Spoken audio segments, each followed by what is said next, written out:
It's my great pleasure to introduce our third distinguished keynote speaker, Dr. Jeff Crisp today. Jeff has held senior positions with Refugees International and the Global Commission on International Migration. He has also worked for the Independent Commission on International Humanitarian Issues, the British Refugee Council, Coventry University, and is currently an Associate Fellow in International Law at Chatham House. He will be best known to a good deal of you through his exceptional work as the Head of Policy Development and Evaluation at UNHCR, for which he served for over 25 years, during which time he published extensively, including his important research with Amy Slaughter on UNHCR as a surrogate state in protected refugee situations. Indeed, his work, past and present, remains hugely influential on academic thinking in refugee and forced migration studies today. He is currently based at the Refugee Study Centre at University of Oxford as a visiting research fellow. In his keynote lecture today, he will be speaking on the topic of refugee and forced migration studies, how it started and how it's going. And I can't think of a more suitable person to be discussing these topics. Equally, we are also delighted to have Professor Nando Sigona from the University of Birmingham joining us today. Nando has kindly agreed to be a discussant for Jeff's talk. And again, I can't think of a more suitable person for this role. As such, once Jeff has given his lecture, I'll immediately hand over to Nando to facilitate a conversation about past, present, and future of refugee and forced migration studies. I'll stop here, and please join me in welcoming Jeff Crisp.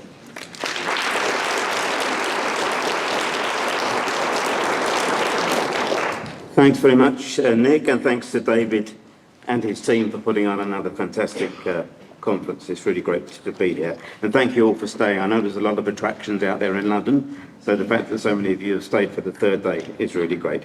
So as Nick just said, the title of my presentation is How It Started, How It's Going, Reflections on the Origins, Evolution and Current State of Refugee and Forced Migration Studies. I like to emphasise the word reflections. This is a presentation based very much on my personal experience in the field over the past 40 years. I can't pretend to have done a lot of research for this presentation. It's really based on what I've lived through during the last 4 decades. And I'm going to make some fairly sweeping generalisations in the course of my presentation, and feel free to contradict me when I come to an end, if that's what you want to do. Okay, so let's start with the origins of refugee and forced migration studies. Hope I can... Whoops. Well, that's a good start. Okay. If you ask me about the origins of refugee and forced migration studies, I would link it to a specific time, a specific place, and a specific person. The time was May 1983, a time when many of you, I guess, were not born. The place is Oxford, and the person was Barbara Harrell-Bond. Let me just say a little bit more about that.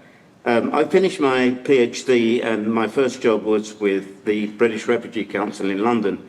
And in early 1983, I attended a meeting of the organisation's Africa Committee.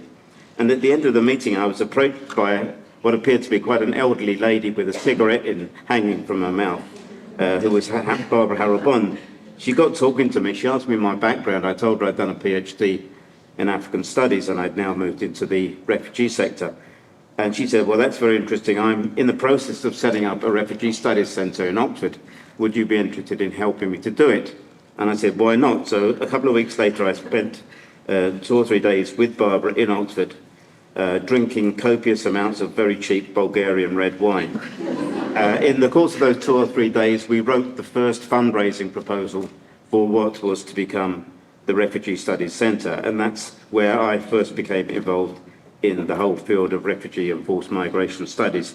And to some extent, I would date the origins of this area of study to that time in 1983. But of course, refugee studies has quite an extensive backstory. So let's look at, very quickly, at a little bit of history. While refugee studies may have only come into being in the early 1980s, from time immemorial, people have written about refugees and have recorded refugee and displacement movements. We find it, as you'll see on the first picture on the left-hand side, in literature from ancient Greece. We find it in sculptures from the Hittite Empire or from the Anatolia region of Turkey. And there's also evidence from Bronze Age China of displacements taking place during that period of time. So the whole phenomenon of refugees and displacement is a long-standing one, and it's a global one. It certainly didn't start in Oxford in 1983. If we're to look at the literature on refugees, we can see that there started to develop a distinctive body of literature on refugees in the 20th century, at the time when the international refugee protection regime was being developed. And I've listed here just some of the key texts in that process. Firstly, Sir John Hope Simpson's 1938 report for Chatham House called The Refugee Question, which is pictured there on the left. Hannah Arendt's well-known essay, We Refugees, published in 1943. A book published by Jacques Verdon in 1953 called Refugees in the Post-War World. Louise Holborn's two-volume study focusing primarily on UNHCR called Refugees, A Problem of Our Time, which was published in 1960. A neglected but extremely important article written by Barry Stein in 1981, an article published in the International Migration Review, which was essentially a bibliography, simply listing the key documents and previous articles and books that have been published on the refugee issue. But if you just look at the first two paragraphs of that bibliography, he makes the point that there's a lot of scattered literature about refugees, that nobody has really taken a systematic look at the refugee issue, and that it's a field that was ripe for study. So in some ways you could say that Barry Stein, perhaps more than Barbara Harrow-Bond, was actually the originator of the idea of refugee studies. So that was in 1981, 2 years before the centre in Oxford was established. And then, of course, coming to the other picture on the right-hand side of your screen, the very influential book by Barbara herself called Imposing Aid, Emergency Assistance to Refugees. So there was a backstory to the creation of refugee studies in the early 1980s that goes back to at least the interwar period. While I'm talking of Barbara, let me just say a few words about the Refugee Studies Centre in Oxford. And one of my colleagues looked at the draft of my presentation and said, don't be an Oxford bore and drone on about Oxford all the time. But I think there are certain features of the Refugee Studies Centre as it was established in the early 1980s that have been quite influential in the formulation of refugee studies as a whole. So very quickly, some of the key characteristics of the Refugee Studies Centre. It was the first dedicated research centre with a specific focus on refugees. Again, it had a backstory.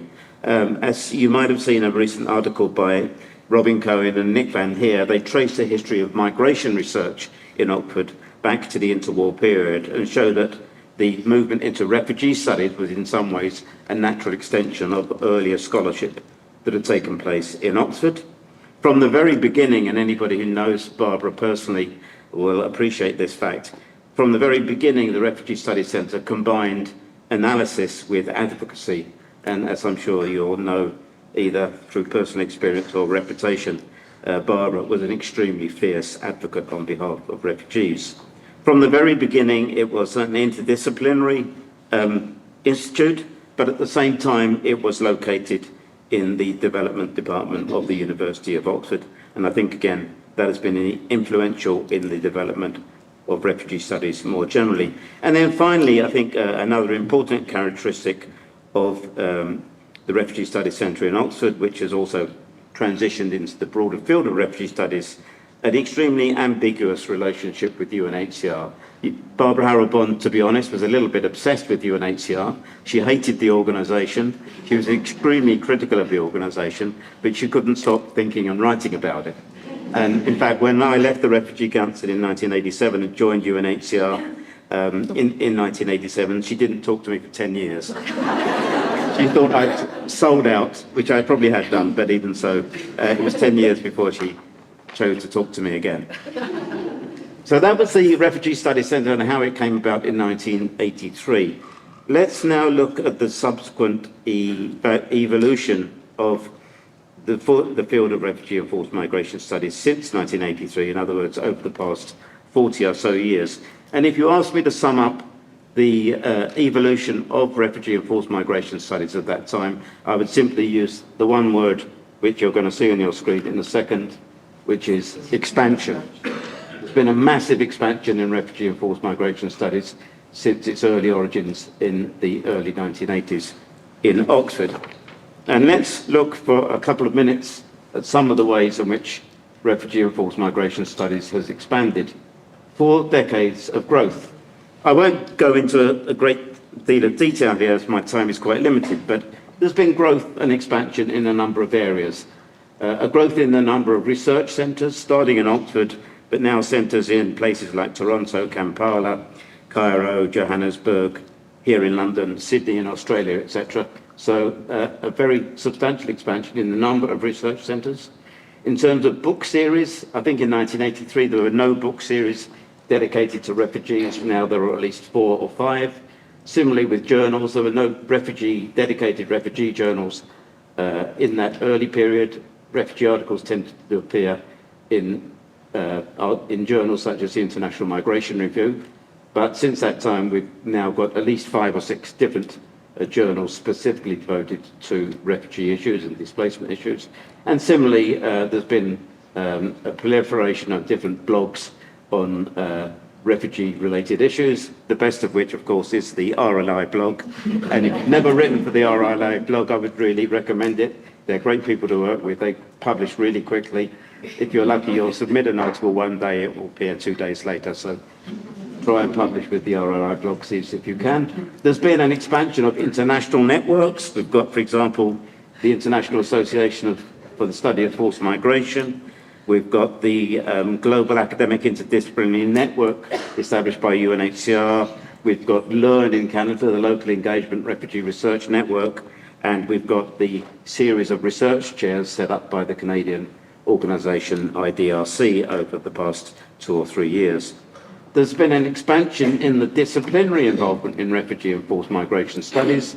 It started out in the early 80s very much based on anthropology, sociology and law. It then really began to incorporate political science, political philosophy, international relations and geography. Most recently, filling a couple of the gaps that existed, a greater involvement of historians, which I'm very pleased to say because I'm a historian myself, and also economics has gradually made its way into the field of refugee and forced migration. So most of the key social science disciplines are now involved in some way or another in the field of refugee and forced migration studies. The funding available for such studies has expanded incredibly. I remember when I was doing my PhD in the late 1970s, grants tended to be given on an individual basis and they were very, very small. If you've got a £500 or $500 grant, you think you're doing very well. Now, of course, you get a very major research in the area of refugee and forced migration studies, combining whole teams of people, multi-site research, often teams that involve their own administrative officer, communications officer, completely different scale from what we saw in the early years of the refugee and forced migration studies issue. And then finally, and perhaps most importantly, an expansion in the number of population groups considered in the context of refugee and forced migration studies. So let me just move to the next slide here. Just to give you an idea of the way we've moved from refugees in the early 1980s to forced migration in the current day. Now, Barbara Harrell-Bond herself was very insistent that the Refugee Studies Centre was and should remain a refugee studies centre. And when somebody, I remember in 1984, I think, was started to mention internally displaced people, Barbara said in a very stern and fierce manner, this is a refugee studies centre, it's not an IDP studies centre. So she tried to focus very much on refugees, more or less as defined by the 1951 Refugee Convention and the OAU Refugee Convention of 1967. What we have seen, in fact, over the last 40 years, is that all of these different groups have been incorporated into the general field of refugee and forced migration studies, and that's why we've had to actually retitle it from refugee studies to forced migration studies. So as well as refugees, the field now includes returnees, internally displaced people, asylum seekers, irregular migrants, climate migrants, people involved in trafficking and smuggling, people who have been deported from one country to another, diasporas and transnational communities, mass expulsions, population transfers. I should have added evacuations, because I think Jane McAdam might be here, and she has a special project on that issue. So evacuations, statelessness and stateless people, and then finally the whole relatively new notion of mixed migration. You will find all of these different population groups now incorporated into the general field of refugee and forced migration studies. So let's do a little bit of stock taking. We've discussed the origins of RFMS. We've discussed the way in which it has changed over the years, and particularly the way it's expanded. Let's try and take stock of the current state of refugee and forced migration studies. And what I'd like to do here for the rest of my presentation is to focus on 8 key themes. And in order to keep this into a manageable proportion, I'm going to pose 3 main questions for each of those 8 key themes. So what are those key themes? Firstly, the RFMS community. A few observations about the RFMS community, which of course is represented here by you, the audience today. Has the RFMS community lost its identity by becoming too inclusive? I thought of this question recently because I went to a conference, refugee and forced migration conference, and somebody presented a paper on street children. And after her presentation, I asked her, do you think street children really belong in refugee and forced migration studies? And she said to me, well, maybe they're not physically displaced, but they're psychologically and emotionally displaced. And I thought that's an interesting extension of the whole notion of displacement. But at the same time, is it making the whole concept of refugee and forced migration studies a little bit too broad? And are we losing some of its kind of integrity and identity by doing so?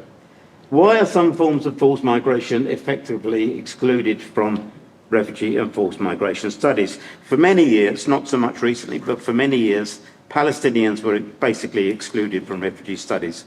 You had one group of people doing refugee studies, you had another group of people looking at Palestinian refugees, but the twain very rarely met together. It has changed a little bit in recent years, but historically there's always been that exclusion of Palestinian refugees from refugee studies, which I always found a little bit strange.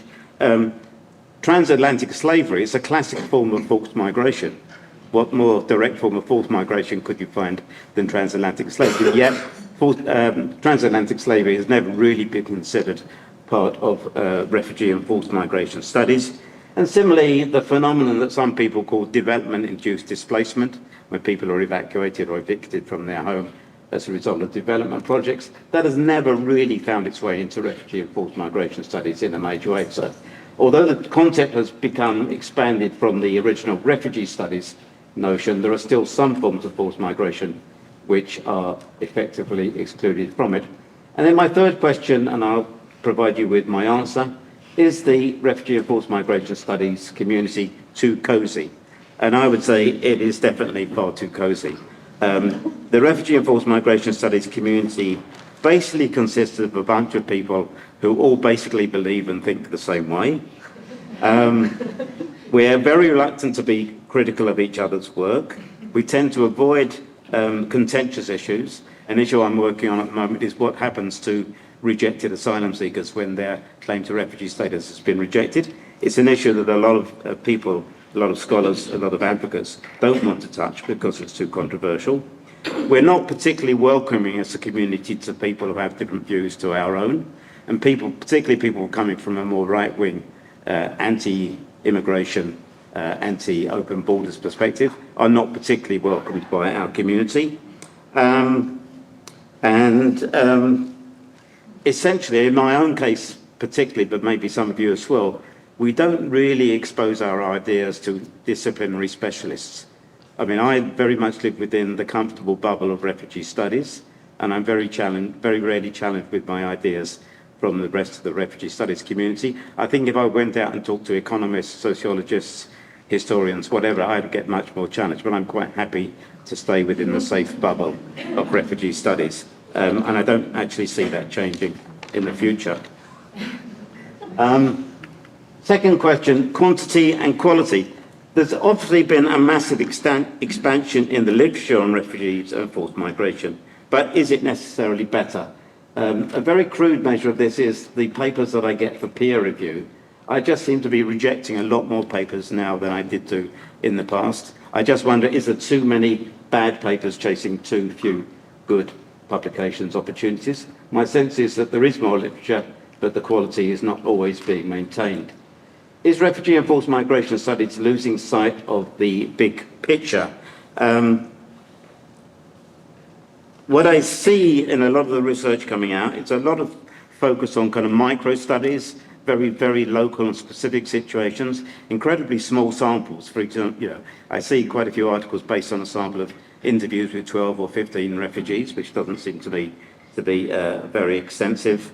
And if I can just read my notes. Yeah, another thing I'm noticing in my time, and I'm going to sound like a grumpy old bore here. In my time, when you went out to do research, it was quite normal for you to go out and spend a year in the field doing your research. Most recently, I've noticed people are going out for 2 or 3 weeks at a time, maybe 3 or 4 times a year for different short trips. And again, I just wonder whether people are losing sight of the big picture. And as a big picture person myself, I'd like to see more research on the overall nature of refugee and forced migration, and perhaps less on these specific micro studies that seem to be very popular at the moment. And then my third question, which I'm sure you're familiar, is despite the fact that the literature has expanded substantially, why is it that certain themes and certain situations are over-researched and under-researched? And I must say, in Oxford, if a student comes to me and says, I want to study Kenya, Uganda, Jordan or Lebanon, I tend to go a little bit crazy and say, please go somewhere else, because these places have been done to death. There are Sahrawi refugees, there are Rohingya refugees, there are Afghan refugees who have been around for 40 years or more. They tend to be extremely neglected. So why is it that we've got this distortion in the amount of attention paid to different refugee and forced migration groups? Third theme, the ethics of refugees and forced migration studies. How much progress has really been made in looking at the ethics of refugee and forced migration studies? Certainly when I got involved in this field, refugee studies was pretty much an ethics-free zone. It was something we never discussed whatsoever. And if you look at Barbara's 1986 book, Imposing Aid, you will see that ethics didn't really constrain her very much either. Now, when I get interviewed by a PhD student or a master's student, I have to fill in all kinds of ethics forms. I'm often told by people, I'm waiting to start my research, but I haven't got ethics approval yet. Seems to be a very common phenomenon. But how much progress have we really made in terms of developing an ethical approach to refugee and forced migration studies? Is adequate and consistent guidance on the ethics of RFMS available? I know a group of German scholars have recently produced some guidance. I've not actually looked at it yet, but I'd be interested to hear from you. Is adequate and consistent guidance available? And a third question, is refugee and forced migration inherently extractive in nature? I have a very good friend in Oxford who's been involved in this field almost as long as I have, and he said he's given up doing what we used to call field work. It's not a phrase I like. He said he's given up doing field work because he hasn't found a way of doing it which is not extractive in nature. In other words, he flies to a country, spends a short amount of time talking to refugees, flies back to Oxford, writes it up and publishes it. And he can't find a way of really reducing the extractive nature. So he said he's not going to do any more field work for the foreseeable future because of that. So the question I leave with you is what we're doing inherently extractive in nature?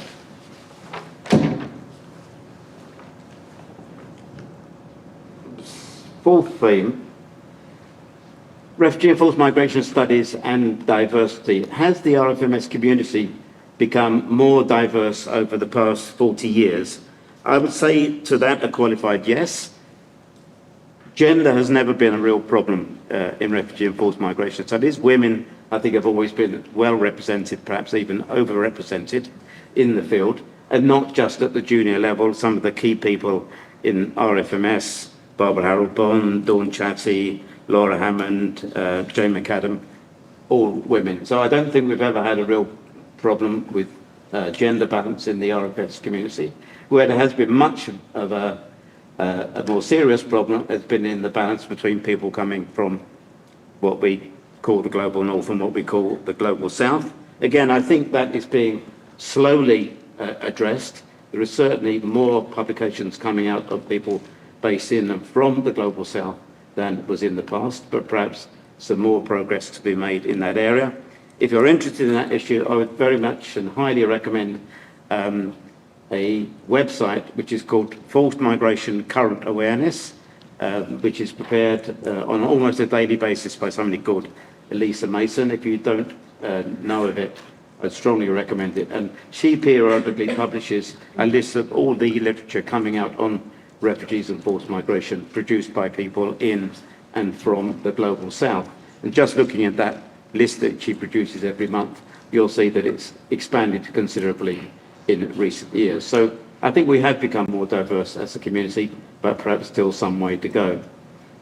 Key question, which I'll come back to later: can and should refugee and forced migration studies be localised? There's been a lot of talk about localisation in the humanitarian sector, funding people and organisations directly in affected areas rather than people in the global north monopolising all of the money. Can we do something similar with refugee and forced migration studies, or is it always going to be something dominated by individuals and institutions from the global north? And then finally, what is the potential of and the constraints to so-called refugee-led research? Again, there's been some interesting and important developments in this area in recent years. The refugee-led research hub at Oxford being one example, and then the local engagement refugee research network based out of Carleton University in Canada being another. So what is the potential for refugees to be doing research themselves, and what is the potential for refugee-led research? And will it look any different from any other research? I think that would be an interesting thing to look out for. Next theme is refugee and forced migration studies and advocacy. As I said earlier, from the very beginning, there was a strong focus on the need to combine analysis and advocacy. Barbara Harold-Bond took this position very firmly. Her successor at the Refugee Study Centre, Roger Zeta, has also written about this and has basically said that analysts in this field also need to be advocates and activists. I just want to ask the question, is that necessarily the case? I think, for some of us, we want to be both analysts, we want to be advocates at the same time. Personally speaking, I don't think necessarily that's an obligation. If you want to study refugees and forced migration without actually doing advocacy, you just want to produce research, then I don't have a particular problem with that. But I think the question remains, are analysts obliged also to be advocates? Does advocacy distort research findings? And here I would say definitely yes. Having worked for a couple of advocacy organisations such as the British Refugee Council and Refugees International, I know that what our advocacy position was, and when I went out to the field to do my research, I was actively looking for evidence that would support our advocacy position. And I think there's a little bit of risk in that kind of approach. So my third question is advocacy-oriented research a contradiction in terms? And I would say yes, to some extent, that it is. If advocacy is really what's leading you to your findings, rather than letting the research leading you to your findings. Next theme is the question that I'm asked about all the time, and I could give you easily an hour lecture on this, but I won't. The connection between refugee and forced migration and policy in this area and practice in this area. Why is the RFMS community so keen to do what is called policy-relevant research? I'm a little bit sceptical and even cynical about this. I meet a lot of people, I have met a lot of people in my time who claim to want to be doing policy-relevant research because that's the best way to help refugees and to make their life better. I think a lot of people have latched onto the idea of policy-relevant research because that's where the real money lies. And if you can demonstrate that your research is policy-relevant, you're more likely to get funding for it. And I have to say that the way in which many researchers go about doing their work and publishing their work and disseminating their work gives me the sense that they're not really that interested in policy impact. They're more interested in doing the research. And that's a question which I pose on this slide. Why does forced migration and refugee research appear to have little impact on policy and practice? I think it has much less impact than many researchers would like it to have or think it has. I've actually got a paper coming out next week with the Migration Policy Centre in Florence on exactly this issue, so I won't go into it at the moment. But I try to outline why research does not appear to have that much impact on policy and practice, and indeed why policy doesn't always inform practice either. And then finally, on this slide, the question, is there a need for more policy irrelevant research? And here I would refer back to an excellent article published in the Journal of Refugee Studies in 2008 by Oliver Bakewell, which is actually, I think, called The Importance of Policy Irrelevant Research. And I would very much agree with Ollie on that. I think there is a need for more policy irrelevant research. If you always start your research with what is deemed to be policy relevant, it will act as a kind of restricting and constraining factor. If you go into areas which are not deemed to be policy relevant, you actually may finding out things which are actually more interesting and more important than if you start with this policy relevant framework in your mind. Seventh theme, the relationship between refugee and forced migration studies and the humanitarian sector. The question I pose here, has too much FMRS research focused on the aid industry? My answer to that would be yes. I think there's far too much literature on UNHCR and its partners, on NGOs, etc., not enough on what refugees and forced migrants themselves do. I think that's led to an imbalance in the existing literature. What expectations should researchers and practitioners have of each other? As a kind of so-called practitioner for many years, I dealt with a lot of researchers, and I felt that they often had quite unrealistic expectations of what practitioners could offer them. They would come to interview you ostensibly on a policy issue, but almost inevitably they would start asking about, can you get me a permit to enter a camp? Can you provide me with transport? Can you provide me with accommodation? Can you provide me with access to your files and your documents? I always felt that researchers have perhaps slightly undue and exaggerated expectations, but we also should also look at it from the other way around. What's expectations do practitioners have, or should they have, of researchers? And then finally, should aid agencies seek to influence the RFMS research agenda? As you might have seen from an article I published in the International Journal of Refugee Law, I was very sceptical about the global academic interdisciplinary network established by UNHCR, which was specifically designed to promote the Global Compact on refugees. And I didn't think it was necessarily the place of the academic and research community to be promoting the Global Compact. But in fact, they should be actually having a critical examination of the Global Compact and its implementation. But if we have any time for discussion, I'd be interested to hear whether aid agencies should be seeking to influence the agenda of the research that you are doing. And then finally, absolutely finally, what about the future of refugee and forced migration studies? Can it and should it remain distinct from other fields such as migration and humanitarian studies? And as I wrote that question, I thought, does it really matter? I mean, do we need to keep a very clearly defined area known as refugee and forced migration studies? If the boundaries with other areas of research are blurred, does that really matter? I'm not quite sure of my own position on that. Big question next, how will humanitarian government funding cuts affect the shape of refugee and forced migration studies research? As I've said in the course of this presentation, there's been a massive expansion in refugee and forced migration studies over the past 40 years. You can only get expansion if funding is available to resource that expansion. I think we've come to the end of that cycle now. So I really don't know what refugee and forced migration studies is going to look like in 2, 3 or 5 years' time, because I'm almost certain there's going to be significantly less resources available for it than there has been in recent years. And then finally, will there be a significant shift in the locus of knowledge production? Many of you will be familiar with the quote from my friend James Milner in Colton University that 85% of the world's refugees are in the global south, but 85% of the knowledge production is in the global north. I think we're seeing a slight change in that balance, but will there be a significant focus in the shift of knowledge production in the global north as compared to the global south? So there are some of my questions in terms of the future. And just to end, thank you very much for listening. Feel free to contact me by email. You can follow me on X or on Blue Sky.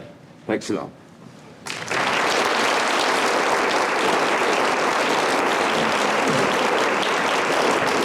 Now I'm very pleased to welcome Nando to the podium, and he's going to offer his own reflections.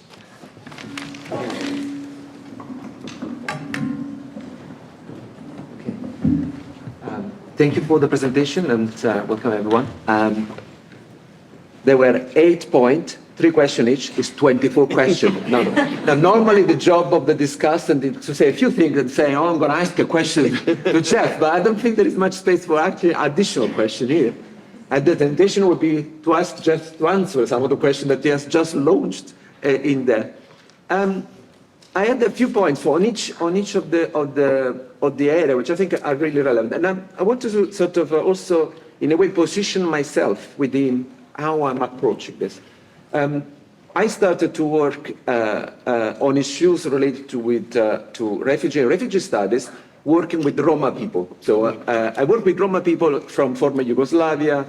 I was unhappy with the framing of them as ethnic minority or this sort of ethnicization of difference.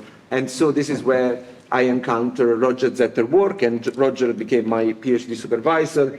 So the labeling issue has been from the beginning at the center of the way that I've been looking at the field and approaching the field.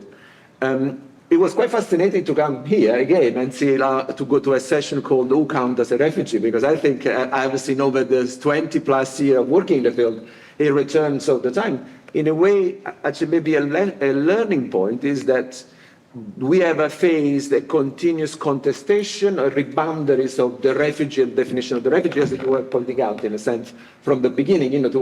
I remember this is where again, when I started, there was this big debate around the refugees/forced migrants. When Steve Castles became the director of the Refugee Study Center, was chaos. We're getting someone who is not a refugee expert coming in. He's a sociologist, and he's suggesting that we look at the field not through the refugee lens, but through the forced migrant lens.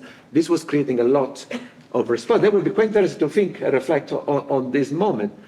Partly because there has always been this tension between, and the very close relationship, as you were pointing out, with the UNHCR, with the definition of the Refugee Convention, and the extent to which there has always been people out of the definition. The Indian-Pakistan partition, the forced movement, there has been the end of the Ottoman Empire, the forced movement, the Greece-Turkey exchange of population. So in a way, it's interesting how at the foundation moment, there was this exclusion, and then over time, we have another group that have been excluded and included, and this boundary has been, and the reason, and you finish, in a lot of your slides, you have this why. You ask the why, and sometimes you hint to an answer, but the why is really an interesting one. Why a specific group is not included, why the Palestinian get to his eyes, not just as refugees, but also by the refugee studies. Mm-hmm. No? Why? Why we don't ask these questions is an important point. But also why originally, the Refugee Convention didn't include the partition of India. I mean, numerically, we are talking about a huge number of people. That was a decision we may not include. I mean, what is interesting here, we had the refugee study, in a sense, that responded to a moment which is like this victory and expansion of the globalization at the end of the Cold War. Suddenly, we got many more refugees that become visible to our research as well. But still, there was this sort of blind spot, which are quite interesting one. The other point regarding the categorization, again, it's to think about, and they remain, I think, really relevant. And sometimes we get knocked ourselves into this nominalist thing, the labels and the boundaries of the label, is that the labels are very much about ordering, disciplining, allocating resources, both in terms of allocating resources to the subject of research, the refugees, but also allocating resources to the organization in charge of the allocation. And so particularly, I guess, since the refugee crisis, the so-called inverted comma refugee crisis that other people would call migration crisis for a reason, there has been this attack on the hegemony of the UNHCR on the refugee population, about the competition around the mandates, the terms of mandates, the role of IOM that expands together then with the definition of the climate refugees or climate migrants. Again, this is interesting how this creation of this new conglomerate, which is, it could be interesting to explore. I think one of the shifts we have seen lately, coming from someone, I worked with Kati, with Elena Fidian, with Gil Lusher on the Oxford Handbook on refugee and forced migration studies. That was published in 2014. We were marking the 30 years of the Refugee Study Center at the time. Now I don't know what they've done for the 40th year, but was a very interesting exercise in stock taking in terms to see where the discipline was going. And I can see that increasingly interesting work addressing some of the issues you point out, these issues about the more systemic level, are outside the formal boundaries of the refugee studies and the refugee studies as a discipline, as a group. You go to ISFM, there is a lot of research about the micro level, there is a lot of research around the experience of refugees, the voice of refugees, but at the same time they're very much essentialized as the refugee without really connecting to the macro, the geopolitical, the bigger picture, the shifting of power relations. And this is something interesting. One of the largest, I guess, investment in the research around migration and refugees at the moment is this investment that the German government put into the knowledge production around migration refugees that is based on Osnabrück book. I think former colleague Frank Dubello was involved, but also many others. And this idea of this reflexive turn in migration studies is one of the interesting things happening, but also together with another one which was mentioned, has been mentioned also yesterday, is the centering of the knowledge production, thinking critically, but also the provincializing of our worldview. And this provincializing is not just a sort of a theoretical exercise. I think the provincializing is also reflecting something which is going on the world, which is the loss of the hegemony of the West in the UN framework. This multipolar world that is emerging is really undermining one of the foundation of a lot of the normative assumption around the refugee study, which is, the human rights framework. Those kind of references have been completely undermined on a daily basis nowadays. So we are in a critical juncture at the moment, which is extremely worrying in terms, especially for the people that are refugees and have experienced a cut of funding, loss of resources.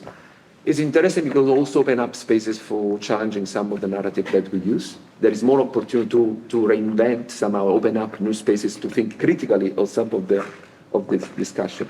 Just a final point, which I was thinking the other day, is to, again, on the labeling. Labeling a refugee is actually, then I work also on migration studies in a way, and as we have the same conversation, you go to talk with people work on the criminals, the definition of criminal, you have the same conversation about the definition of the criminal, the border. In a sense, even Roger Zetter work on the labeling is based on the work on the deviance, the definition of deviance. So there is a connection around these categories that are problematized in society, therefore they generate some sort of answer and allocation of resources.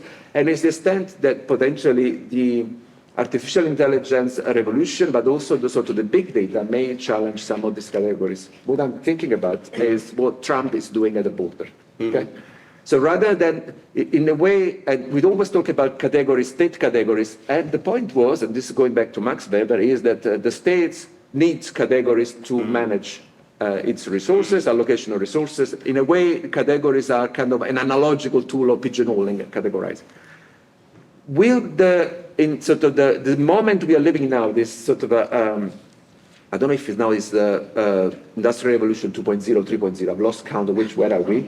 But in a sense, this idea that nowadays you have this recategorizing of people not based on persisting fixed categories, but based on their behavior, become the norm. So in the sense, what is happening at the border now, and this is interesting, you can compare 2016 Trump with 2025 Trump. In 2016, one of the first things was the ban of Muslim. Very traditional law. I ban Muslims from coming to the US. That's the category allocated there. It's a category that pre-exists, and this is how border operates. Nowadays, there's nothing other. Nowadays, you have to show your social media behavior, and then you may exclude it or include it by the border. So it's much more sophisticated, much more interesting, but it's based on this technological revolution we are living now through, where basically everything can become fluid. There is a huge uncertainty in terms of who is allowed in, who is allowed out, who is allocated the resource, who is not. And I was wondering to understand, basically, some of the category views would be no longer as significant as they have been in the past, because things are changing in the technology of how states and international organizations manage the mobility. That's what we do. Let me just come back briefly, and then maybe we can open up a little bit. I mean, I'm fully aware of the inadequacy of the labels, and they're often inappropriate. At the same time, I just can't find a way of discussing this kind of stuff without actually using the labels. Something I noticed is that people who are most vehemently against the labels actually use the labels in making the argument against the labels. So I think it's a very difficult thing to get away from. I mean, one of the formulations I've come up with, I always talk now about refugees and other migrants, because refugees are a distinct group legally in terms of their entitlements, etc., and what has created them. But they're also migrants because they've moved from one country to another. So I use the notion of refugees and other migrants, but UNHCR has still stuck to the position that refugees and migrants are two distinct categories of people. And I find that a bit frustrating. I have to say, during the time when Antonio Guterres was the High Commissioner, I was working very closely with him. We tried to move away from that. We started to talk about people on the move, which was a kind of convenient way of just saying it's a bit messy and we can't always tell who's a refugee and who's not. But people on the move is a broader category. Quite interesting, after I left UNHCR and then Guterres left UNHCR, the organisation seemed to have gone back to a much more traditional, hardline, refugees are refugees, migrants are migrants, and never the twain shall meet. I think that's a bit of a shame. I think there were some interesting explorations of the concepts during the time that... when you mentioned the thing about, we normally never criticize ourselves, I was thinking exactly this, Jürgen Carling doing that thing about, refugees are a subcategories of the migrants as category, and others being really offended by it. So there are issues around which there has been a lot of debate going on in the field. But interesting, you will say that Carling doesn't position himself as a refugee study person. So that, again, he is a MISCO, he's a part of the migration studies family. And it's quite interesting how, I think, reflecting on the position is really important. And the other thing was about the labeling. I think the important thing, we cannot escape label because otherwise it's part of us speaking. I think is what the label is for, and be more reflexive, critical, but in specific circumstances, the label plays a role for specific reason, and that will be useful in a sense to clarify some composition. So I've got a question for you, Nando. I clearly identify myself as part of this so-called community, refugee and forced migration studies. Do you identify with that or not? I don't know. In a sense, it's, the point of this was when I got my promotion to professor. Strangely, they ask you, what do you want to be professor of?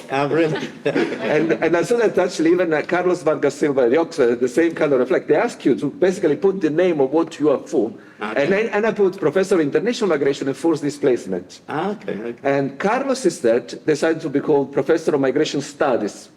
And it's really interesting that the difference between the two. And I'm currently thinking about if it would be more sense to talk about Professor of Sociology of Migration, because in a way the disciplinary rent applies closer to using some sociological categories. I must say that, but this is where I started with my work with Roma from before. I've always been, in a sense, at the margin. So in a sense, I came to the refugees because I was escaping from the ethnicization of the Roma people.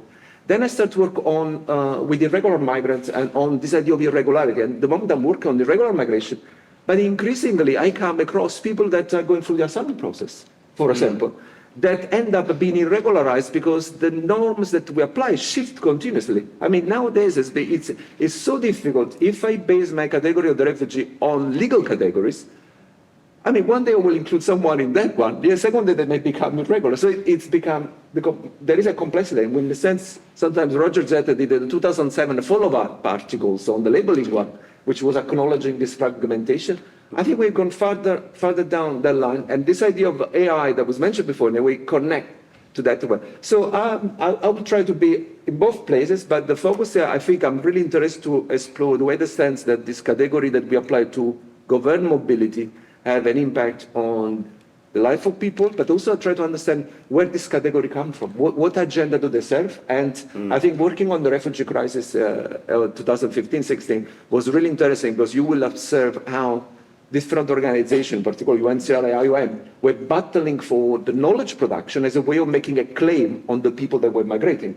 And your final point about humanitarian actors coming in the conversation is really interesting, because at that point, what I saw from my perspective was that rather than engage with the research, with professional researchers, a lot of these agencies invest massively in internal knowledge production. So their research office expanded and start to produce the knowledge that really serves their mandate and their claims. And it was quite interesting to see how the knowledge production really play an active role, in a sense, in those sort of fights as well. Nick, do you want to take a couple of... Yeah. Yeah, we've got 5 minutes. Yeah, maybe. That's, if anyone has any questions, if we can keep them short. Yeah, that's Take one from Mike. Thank you. Shadi.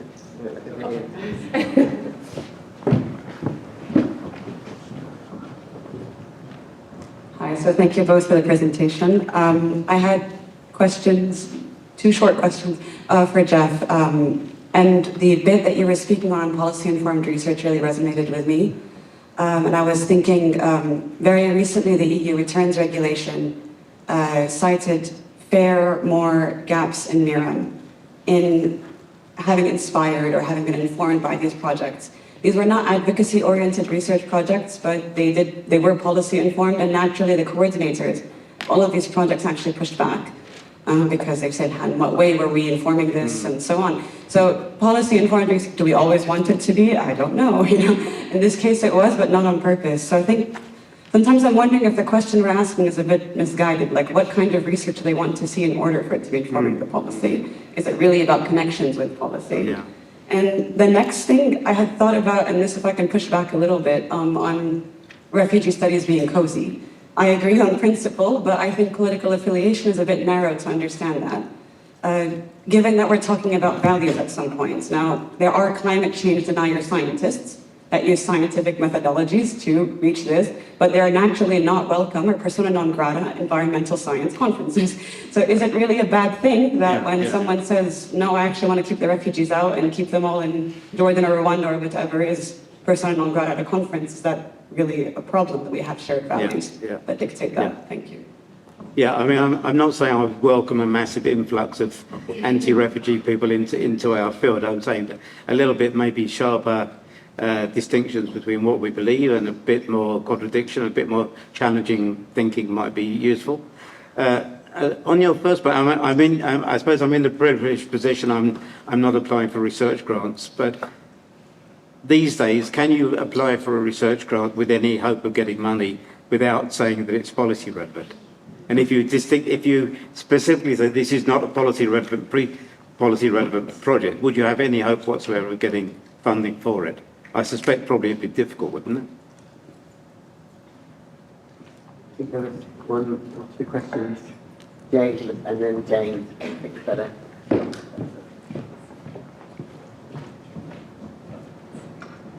Jeff, thank you so much for that tour de force and journey that you took us on, and Nando for your reflections, which were, it was a wonderful privilege to hear both of you talking together. Jeff, the question that you posed to Nando about, well, do you regard yourself as part of this community, was something I was reflecting on during the course of your talk, because perhaps because I was schooled in the RSC multidisciplinary framework, I very much regard myself as part of that community, but also the refugee law community. And perhaps that's the exception to your point about do engage with disciplinary experts, because I almost feel like it can be a self-contained area, which is maybe even more cozy than the broader one. And so I'm just curious, personally, to know how many refugee law scholars regard themselves as being part of that broader refugee and forced migration studies group, as opposed to a separate sub-branch of it, or whatever we want to call it. Let's hear it.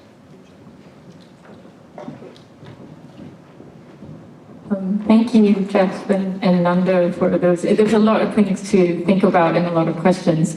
I have a comment and a question related to the diversity question that you have mentioned.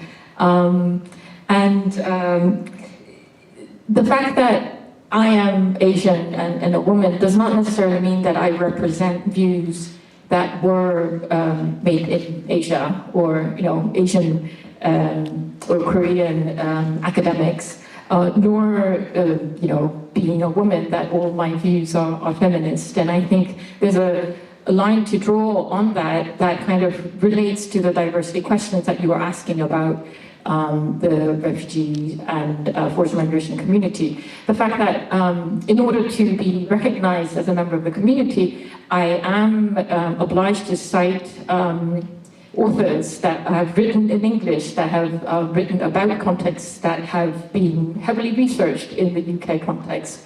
So that was a comment I wanted to make. And the question, I guess, that kind of points to a bit of a bigger picture is that what is the refugee and forced migration studies community doing to address some of these structural issues that goes beyond the refugee and practitioner community? And, I'm sorry, Nando, I raised the same question about 3 years ago at the IRIS conference on the publication. First of all, language barriers, how is the community dealing with people who are not native English speakers, who cannot even access forums like this or publications, and for that matter, if their English is not that great. Secondly, funding, who actually gets funding to be studying in UK institutions, or have to access scholarship, and that's the only way that they could actually be engaging with all of you around here. And thirdly, I've heard that there were some some abstracts that were submitted by people who probably needed visas to enter the UK to even be present amongst us. And what is the research community actually doing about these structural challenges that we have towards having more diversity in the voices? Yeah. Thank you. No, that's a fantastic point. And I mean, it's very telling that I didn't even mention the word language once in my presentation. I just took it for granted throughout the whole of the presentation that the field of refugee and forced migration studies is an Anglophone world. And if you ask me, how much literature on refugee and forced migration is there in other languages, I would have to say I don't know, because I only read the English language literature. I can just about read decent French, but I don't make any effort to relate to French literature, certainly not Spanish, certainly not Arabic, certainly not Portuguese. So I live in a very self-contained English-speaking world, and being English-speaking myself gives me tremendous privileges in that respect. But I should have mentioned it. It's a very good point. Nando, do you have any? Yeah, no, and on this point, it's interesting. I mean, when I came to the UK to do my PhD, one of the reasons was because there was not a tradition of studies of refugees in Italy. In Italy, there was no place where you could start, unless it was through international law, which was not my area, but there wasn't yet an anthropology of refugees or things like that. So that was one of the reasons, interesting language. After that, it developed and is relevant. I was not long ago doing a review of the 5 main migration studies journal about this idea of the coverage. So it's quite interesting that you need to distinguish between where people are based and their background. It's very clear that basically you will see, obviously, in the English language journals, a prevalence of specific nationality, but then you look at it closely, and there is much more diverse in terms of the background of the researchers, but so you need to somehow disentangle the two issues. One is about what are the places where knowledge is produced, and the other one is to what extent they make an effort to become more inclusive of all different voices or frames or expectations. There are countries that, for example, like the Netherlands, that we know that are extremely successful, for example, in hoovering funding, European funding, well above. They are also among the places that have a highest percentage of articles per capita in migration studies. It's a really hub of knowledge production in that sense. But it's interesting that there's less diversity in terms of the researcher compared to other places where they produce a lot, but they also have a more inclusive in terms of the experience of the people there. But is there now a body of literature on refugees and forced migration in Italian? Or, There is, and that is interesting because the Italian university went from being francophone to be anglophone more or less over the period of my training, initial training in Italy, then in the UK. So increasingly now English is the second language rather than French. We used to say school. And so there is some stuff, people anchored within the French tradition, and there is a kind of, there is all this story of the study of migration there. In Italy, there is a history of one of the oldest journal of migration studies is Italian, it's called Studi e Migrazione, and is linked to the International Migration Review. But interestingly, it was a journal about emigration, and the focus was about the Italians going abroad.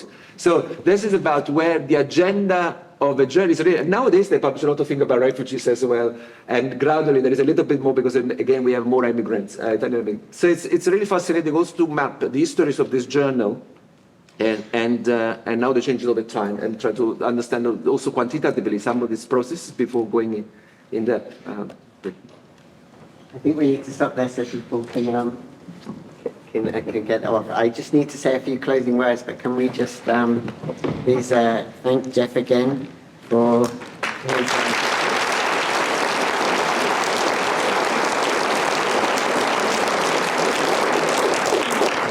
Can we also thank Nando for his excellent...